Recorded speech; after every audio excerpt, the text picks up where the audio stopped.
Magandang araw sa lahat, welcome po ulit dito sa atin channel ang Biyahe y Komida. Maraming salamat sa lahat ng nag-subscribe, indeed. Punta tayo sa atin topic, October 17, 2025. Alger Abrenica, nagsalita tungkol sa pagiging close ni Kylie Padilla at Jack Roberto. Sa gitna ng usap-usapan tungkol sa lumalalim na pagkakaibigan ng dating asawa niyang si Kylie Padilla at aktor na si Jack Roberto, nanatiling mahinahon si Alger Abrenica sa kanyang naging pahayag. Nang tanungin sa isang panayam tungkol sa pagkakalink ng dalawa, napangiti lamang si Alger at sinabing, "Sino ba? Hahaha, I mean, sino ba ang nalilink sa kanya ngayon?" Tumawa ang aktor at tila hindi ginawang big deal ang usapin. Nang banggitin sa kanya na si Jack Roberto nga ang napag-uusapan, sagot ni Alger, talaga? Hindi nga, dagdag pa niya, mas mabuting panoorin na lang daw muna niya dahil magkasama naman ang dalawa sa isang teleserye. Sa parehong panayam, ibinahagi rin ni Alger na maayos ang kanilang co-parenting setup ni Kylie para sa kanilang dalawang anak. "We work hand in raising them," ani ng aktor. Ipinahayag din niya na wala siyang panghihinayang sa kanilang paghihiwalay, dahil pareho nilang sinubukan noon na ayusin ang lahat.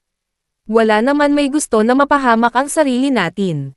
Wala talaga. You just think, kung ano ba ang best decision," pahayag ni Alger. Ayon pa sa kanya, nananatili ang communication sa pagitan nila ni Kylie, at mas naging mabuti raw ang kinalabasan ng kanilang paghihiwalay dahil mas nagmature silang pareho bilang mga magulang. Samantala, si Jack Roberto ay nagsabi sa isang panayam na, hindi mahirap ma-in love kay Kylie, ngunit mas pinili niyang pagtuunan ng pansin ang kanilang pagkakaibigan sa ngayon. Sa kabila nito, hindi napigilan ng mga tagahanga at co-stars na kiligin at magbiro sa tambalang Kylie at Jack dahil sa kanilang magandang on-screen chemistry. Matapos ang hiwalayan nina Alger Abrenica at Kylie Padilla noong 2021, parehong pinili ng dalawa na itoon ang kanilang panahon sa kanilang mga anak. Sa kabila ng mga isyu at kontrobersya noon, nanatiling civil ang kanilang relasyon. Pero ikaw natutuwa ka ba o nababother ka ba pag may nalilink kay sa ex mo? Wala ka nang, I mean, it's one way of saying wala ka na bang pakialam or... Sino ba? Kylie lang. Gano'n ba sila karami? Dating tattoo guy, ngayon yung si Jack. Talaga? Hindi ka alam, hindi ka aware? Hindi nga. Kasi nagsama Nalilig sila lang sa kasi ano. magkasama sila sa serye in a way. At medyo, Mga sightings na may mga, parang sweet sila, parang gano'n. Sige, papanoorin ko muna. E-click ang mga link sa description box. At yan ang ating latest showbiz chika update for today. Huwag kalimutan mag-subscribe, click the notification bell for more showbiz chika updates, like and share the video at suportahan po ang ating Facebook page. Maraming salamat sa lahat ng nag-subscribe indeed. Magandang buhay sa lahat, adios. Ito medyo hypothetical nga ba?